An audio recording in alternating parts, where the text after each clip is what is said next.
X সমান সমান এ sec theta, Y সমান সমান বি ট্যান থিটা হলে এক্স এবং ওয়াইয়ের মধ্যে থিটা বর্জিত সম্পর্ক নির্ণয় করো। তাহলে কি বলেছে, এক্স সমান সমান এ সেক থিটা। একটা কাজ করছি, এক্স এইটাকে আমি নিচে আনছি, দেখো তো এটা লেখা যায় নাকি? অবশ্যই লেখা যায়। আর এটাকে সুন্দর করে একটা নাম দিয়ে দিচ্ছি 1 নং সমীকরণ।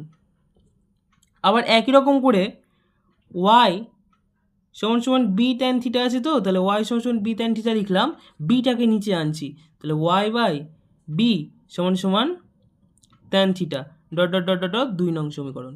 এবার এখানে একটা জিনিস করব, সেই জিনিসটা হচ্ছে যে 1 স্কোয়ার প্লাস 2 স্কোয়ার করে পাই, 1 স্কোয়ার প্লাস 2 স্কোয়ার করে পাই, কি পাই?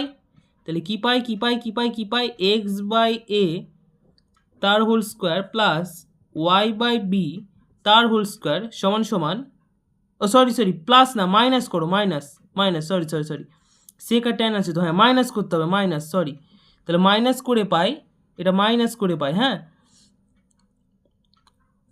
তাহলে এটা হলো সেক থিটা তার whole square minus tan theta তার হোল স্কোয়ার, তাই তো?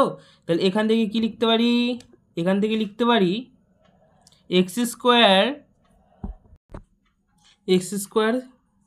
By A square minus Y square by B square সমান সমান sec square theta minus tan square theta, এটা লিখতে পারি। তাহলে X square by A square minus Y square by B square, এবার sec square theta minus tan square theta সমান সমান 1। দেখো এই যে সমীকরণটা পেলাম বা সম্পর্কটা পেলাম, এক্স ওয়াই এই সম্পর্কটা, এই সম্পর্কতে কোথাও থিটা নাই, তাহলে এটাই হচ্ছে সম্পর্ক।